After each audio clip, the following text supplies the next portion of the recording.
Hi, and welcome back to the channel, guys. We are finishing up Band of Brothers now. It is episode 10, and it is titled Points. So yeah, this has been some journey with, the last episode, especially Why We Fight, being very tough to watch. And compared to some of the other stuff that we have been, witness to throughout this series and what happened to Easy Company and all the combat and everything they went through, this was tough to watch in a different way, where it was more like somber and a almost slow realization of like what they were fighting for and what really happened. And yeah, we talked about it at length, I think. So, this last one, anything you want to get into before we just press play? Nope, then we're just going to jump straight into it. And you can, of course, always check out our full-length reactions for Band of Brothers and all the other shows that we are doing on our Patreon page. The link is down in the description below. And once we are done with Band of Brothers, we will be doing the Pacific on this channel as well. It's just not going to be Kat and me. It's going to be my father and me instead. So yeah, just wanted to let you guys know if you didn't catch it in the last video. But yeah, let's go. Hey, Selamsi. Austria, we've been there. No. Or you haven't? Okay, I've been there. Sorry. Always wanted to, but... always wanted to. Quite beautiful. Aww. What do you think you'll do after this?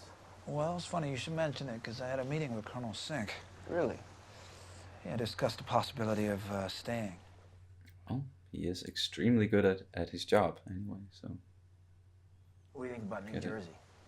New Jersey? Are you offering me a job? Yeah, just think about it. Wow. Mm-hmm. Nice morning swim. Mm-hmm. Great view. Ice cold, I guess.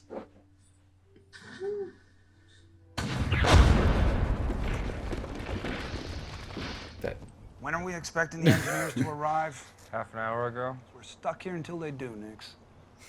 So the French are gonna beat us to the Eagle's Nest. fuck no. You fire up 2nd Battalion and outflank that French son of a bitch. Yes, sir. Seems deserted though.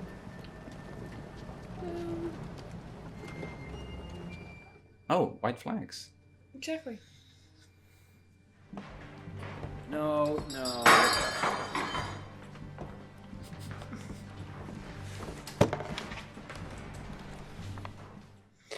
Oh, you can see who's Been there. here? Yeah. It's a what do you call it? A guest book or no? Something like that. Yeah. A mountaintop stone retreat, 8,000 feet up, accessible by a gold-plated elevator. Jesus, It was one of fuck. the crown jewels of his empire, and the man was afraid of heights.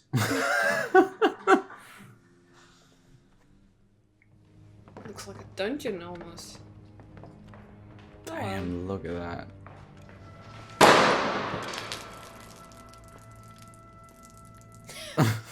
Here's to him. Look at that fucking view. Love your Eagles Nest. Ready for it? Listen up. German army surrendered. I got a present for you. Come on. It's like you can't even believe it. Yeah. This is not a bad place to, hold out. Nope. Standing fast. Or standing fast, yeah. Oh. House or dungeon? That's what I'm saying, man. Yeah. Looks like dungeons. Whoa. 10,000 bottles of the world's finest liquor, wine, and champagne helped Easy Company mark the day the war in Europe came to an end. It's all yours. That's why it's a dungeon. you want, and have each company take a truckload. Now what you want. You think they might have... Instead of an aggressive combat unit, we became an occupation force. And no one wanted to leave Berchtesgaden. Until they saw Austria. Wow. The war is over! over!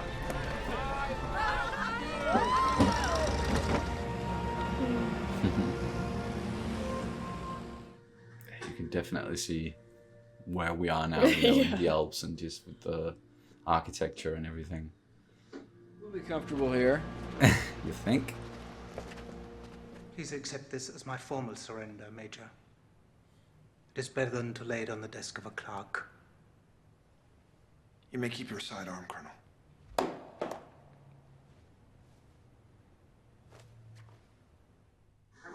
Respect in defeat. I admire that.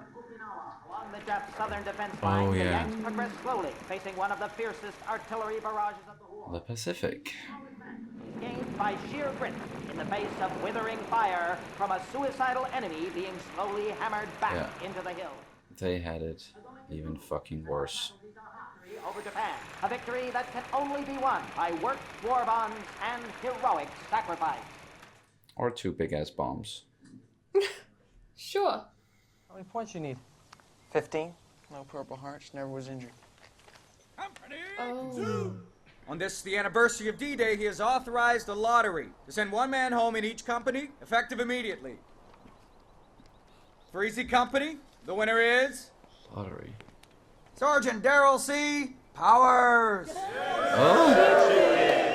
That's how it's done, Shifty. General Taylor has also announced that the 101st Airborne Division will definitely be redeployed to the Pacific. So, beginning tomorrow... I just don't rightly know how I'm going to explain all this. You're a hell of a fine soldier, Shifty. There's nothing more to explain. 2 days later, Shifty Powers was on a truck headed for the rear in a boat home. Unfortunately, the truck was hit head-on by a drunken corporal from another regiment. He survived, but had to spend the next few months in a series of hospitals. I wish I could say that he was our only casualty in Austria. 13th Airborne are heading out for the Pacific right away. Are you in on this too? I can't let him go by himself. He doesn't know where it is. You're leaving the men? They don't need me anymore. They probably haven't for a while, but I'm sure they would still like to have him around. Let me tell you something, son. You've done enough. Thank you, sir. It's not my objective. And frankly, I think you men have earned the right to keep you around. All right. Yes, sir. Thank you, sir. This is a very respectful So decline. for the time being, waiting for orders and trying to watch over soldiers who had no enemy to fight.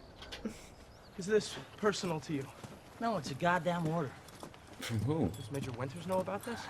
Fucking lie to me. Sie täuschen sich! You did it! Sie können nicht hier reinkommen! Nein! Nein! Bitte nicht schießen! Sleep God, this is not gonna make you feel better. Son of a bitch. Shoot him! No.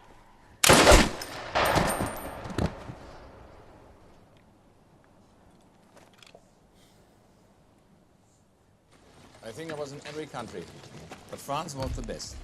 Italy would be second for me. Russia is not desirable. I have 81 Oh, he's missing points. 4 fucking points. It's just not good enough.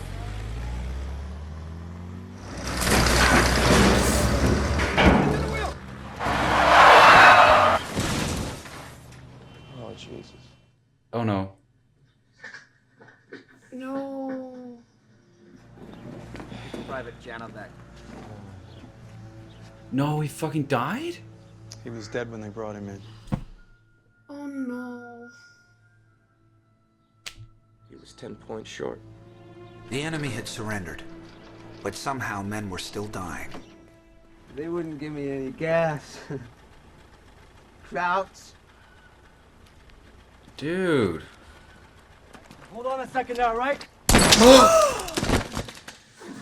What the fuck? Dude. You find the shooter. I want him alive. Come on, help me. What are you doing? We're gonna go find a brain surgeon. Go find a brain surgeon. How? Where? If you want him to live, you'll help me. First, by putting that away. Let's go. Let me drive. We'll get there faster. Replacement. Our company.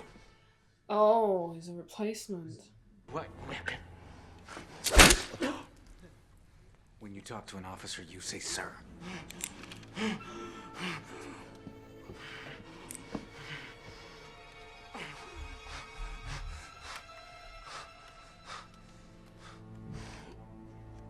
Have the MPs take care of this piece of shit. Yeah. Grant's dead? No. Crown surgeon says he's gonna make it. Oh. Thank fuck. So you've decided to stay in the Army? Yes, I'm gonna stay with the men. Well, I'm glad to hear it. So some of us would stay by choice, but others were stuck here unless we could find excuses to send them away. No, sir. Paris is just fine. Sending Malaki to Paris. Someone has to be there. Yeah, we do. We absolutely do. You've given me the choice as to where to reassign you, and I thought battalion headquarters might be a good place. I can think of few better, sir. Good. You look happy. Oh, hey. And he's still not fucking saluting. Major Winters? Captain Sobel. We salute the rank, not the man.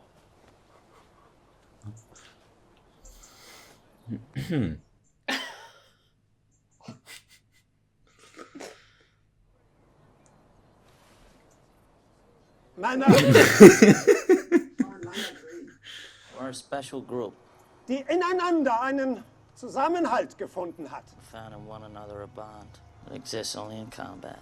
Among brothers, Ich bin stolz, mit euch gedient zu haben. I'm proud to have served with each and every one of you. I understood all of that. Yeah, I did too, actually. It was very, very clear. How happened to New Jersey, huh? Hey! Compton came back to see the company to let us Oh, know I he thought was that all was right. Compton, yeah. He became a prosecutor in Los Angeles. David Webster became a writer for the Saturday Evening Post and Wall Street Journal, and later wrote a book about sharks. Okay. 1961, he went out on the ocean alone and was never seen again. George Luz became a handyman in Providence, Rhode Island. As a testament to his character, 1,600 people attended his funeral in 1998. Whoa. Carwood Lipton became a glass-making executive in charge of factories all over the world. Okay. Interesting. Harry Welsh. He married Kitty Grogan, became an administrator for the Wilkes-Barre, Pennsylvania school system. Ronald Spears stayed in the Army, served in Korea, in 1958 returned to Germany as governor of Spandau Prison. Wow. He retired a lieutenant colonel. Right? This morning, President Truman received the unconditional surrender from the Japanese. There it is. War's over. Lewis Nixon had some tough times after the war. Then in 1956, he married a woman named Grace, and everything came together for her. My friend Lou died in 1995. I took up his job offer and was a personnel manager at the Nixon Nitration Works until I was called back into service in 1950 to train officers and rangers. I chose not to go to Korea. I'd had enough of war. There is not a day that goes by that I do not think of the men I served with who never got to enjoy the world without war. A very unusual feeling. It's a very unusual happening, and it's a very unusual bonding. And so we were a close-knit group, and I'm proud to be a part of it.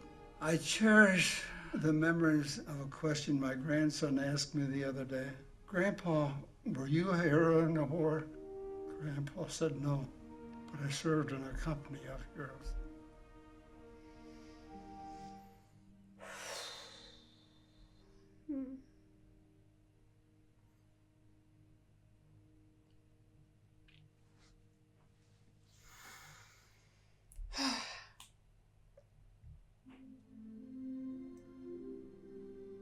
And there it is. Some journey. And it's history, so of course we knew a lot of, the major plot points, if you could call it that. Like, we of course knew like the outcome of the war and everything. But it was very, like, this episode, it did a lot to, just cap off this entire experience, both the good and the bad, and them just, they're not fighting in this one, not really going anywhere where they have to fight other soldiers or anything like that. People unfortunately still fucking died in this place by accidents and losing drunken accidents. Some of them fucking losing their mind and killing each other. Well, that was just one dude who did that, and they caught him, and I think rightfully so, just, you know, gave him to the military police instead of killing him, because that would have been wrong. Just like I do think it's wrong to just go out and find someone who you think might have been in charge of a labor camp and then killing him in his home in the middle of the Alps. Based on like very like allegations, but like yeah, and feelings, and it's not that I'm blaming Lipgut, and you know, it did make a lot of sense that he was fucking angry, like, you did this to my people, allegedly, and but yeah. I'm sure that this probably happened a lot. Oh yeah, definitely. But of course with other people, like it was not necessarily Lipgut specifically that did it, but I'm sure it's something that was mirrored all around Austria and Germany and everywhere where the Germans surrendered, or if you know, some of the soldiers, some of the Allied soldiers, they found some of the officers and wanted to, you know, be like, God fucking damn you for starting this war and being responsible for the death of all these people and my brothers and everything, even though of course they're not 100% responsible, but they share some of the blame most likely. So yeah, but it is tough subject matter as well, because as I just said, like, we totally understand, you know, the feelings behind it all, and them having, you know, to fight and sacrifice so much in the span of, I think they mentioned, you know, like D-Day plus 420, 30 something days, you know, so that's for how, like, that's the amount of time they've been at war, you know, before or after they finished the training. So it was kind of, this episode, you know, it was like a little bit up and down, you know. We had levity and some happy moments and beautiful scenery, a lot of beautiful scenery, like holy shit.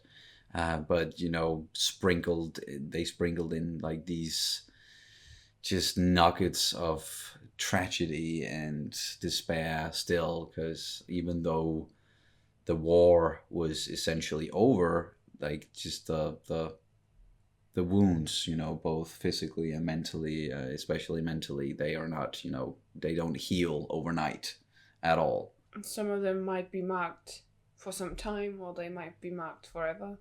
Yeah, it depends. We even got that from a lot of, you know, the real people at the start of the episode, you know, talking about how it's still sometime, you know, it'll come to them in the middle of the night or when they think of it, and yeah, it's a part of them for the rest of their lives. And just the thought of some of them not getting to go home because of they didn't have enough points. I know that in the end it didn't really matter, because the Japanese. The Japanese, they surrendered either way. But just someone like Jovanovic, was that? Yeah, Janovic. Janovic, Tom Hardy's character.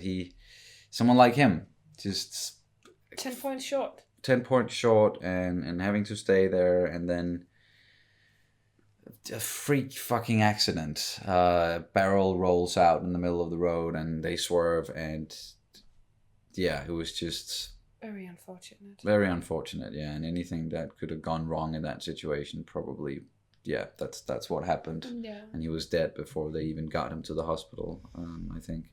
Yeah, but I do think it was a very nice gesture when they had like a lottery, and everyone in, I think, was it in companies or was it in battalions? Or yeah, it was just at least in EC company. They had a lottery, and it was clear that they already decided who was going home, because there were no other notes in that helmet. No, it was pretty much empty. So they were all like, "Well, Shifty, you did such a great job, and please just." Yes, just because you didn't get shot or wounded or anything like that, or yeah, so that you don't have enough points or the right medals or whatever happened. Like you were such an instrumental part of this whole thing. So they essentially just created this whole ruse just to send him home. And we saw Winters, he did that a couple of times with some of the other guys as well, sending them to, like he sent Malarkey to Paris and to be like a consultant on a airplane museum or something like that. Something like that, or just a consultant pretty much, and sending Lipton to the headquarters, I think, just so that he can do that and not be on the front lines and risk his life. And and we just know that about Winters now. We've come to know that about Winters. He's just an amazing guy, an amazing leader who really, really, really cared for his men and just wanted the best for all of them. And he did not, blink twice about, cutting corners sometimes just so that his men would survive longer, or they would be able to stay together, or And even when he was actually qualified for not continuing in the war against the Japanese and being sent to the Pacific, he was still like, I want to go because I feel like if I had to fight more for my country, I will, and I can't wait because I feel like even though I've done enough, I would never feel like I've done enough for my country and for my fellow countrymen. You totally got that feeling, and that he's obviously doesn't care about the accolades and how many stars he gets on his freaking helmet, or that's not why he's doing this at all, or why he did what he did. It was just simply the right thing to do, and that's how I think he measured like every situation. It was just, what is the right thing to do, morally, ethically, strategically, and putting all that together, and trying to just choose the best outcome or work towards the best possible outcome each time. And I just once again think he did an amazing job. And seeing them sitting there and talking back and forth in the end, and seeing the names, and now we know who's who. It was nice seeing the real Winters and the real Lipton and Martin and Garnier. Just the casting with Garnier, spot on. Because that looked like just an older, like the guy who played him just aged up. And so you could just see it right away when you saw him. You could see it, and his face, that's Garnier. Exactly. And if you weren't sure, then when he opened his mouth, that's okay, Garnier, 100%. And it was nice to see Buck again as well, even though it was just for a second. It was just for a quick second, and him just playing some baseball with the guys. But it was just nice that he got to return for a little bit and just cap off the whole thing with the people he fought besides. And it was nice to see how so many of them got to, go home and live relatively normal lives after all of this was said and done, and doing things, living lives that are as varied as they are as people. And I even thought it was a great addition to the episode where we saw the German officer. Where he even said the title of the series. He said, pretty much, he said Band of Brothers, and or at least he described the essence. He didn't say it like the title. And what I thought was kind of cleverly done was he told his German soldiers about this bond and about being like a band of brothers in war and everything. And I thought that was a very clever way of doing it, because of course they could just have one of our people they could have had Winters like that, saying, explaining the whole thing, but I think they chose to make him say it in German deliberately, to say that, well, these people are the same, or at least most of them are the same, because they're just soldiers.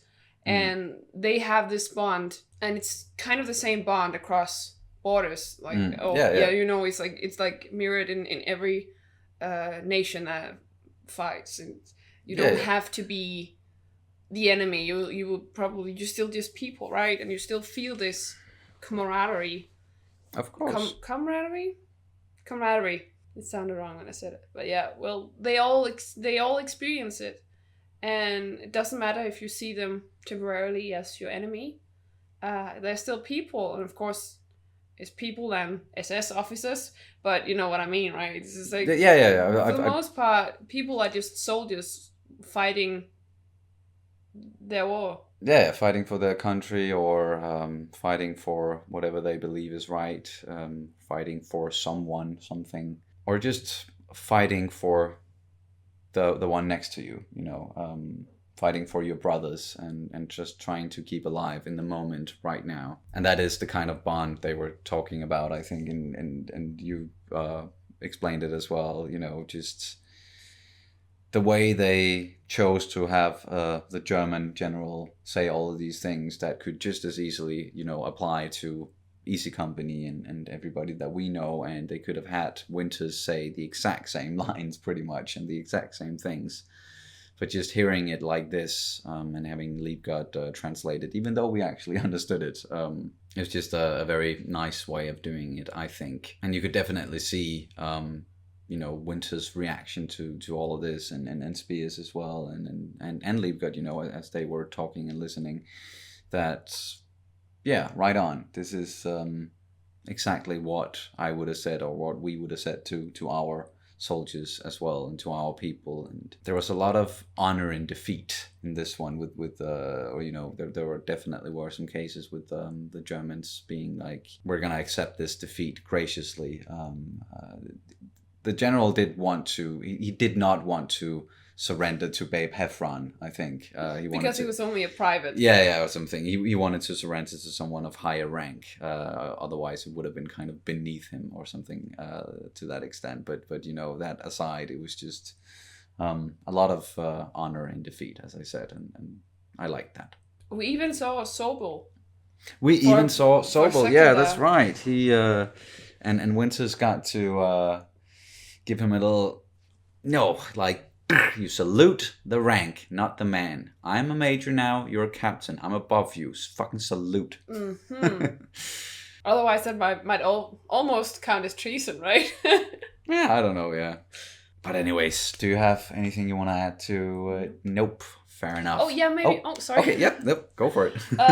Someone just said in the comments a long time ago that throughout this series we would feel like these people, like we were on a journey with these people, and especially here in the end, and we saw them play baseball, and just thought about this and how all of these people, we've been on a journey with these people throughout the war, and how we've come to love and like these people so much, and respect everything they fought for, at least respect their persons, like the different personalities, and got to know them, and man, what a journey. Only like, and it was only 10 freaking episodes, but that is one of the reasons why it's revered as one of, if not the best limited series ever made, is because you really, really, really get so much out of these 10 episodes, these 10 hours, and you get to know these people almost like you're there with them. And that's why it means so much when something happens to them. And when we hear at the end, you know, we see them kind of celebrating the end of the war and them having to go home. And we lost a lot, but we're happy about those who survived. And it makes it even more, you know, important in a way. Like, thinking about this is as close as to like what really happened as we could probably get without it being a documentary. And a lot of this like really happened, and these people, they were really in these situations, and they really suffered and fought side by side, and it just makes it so much more impactful in a way.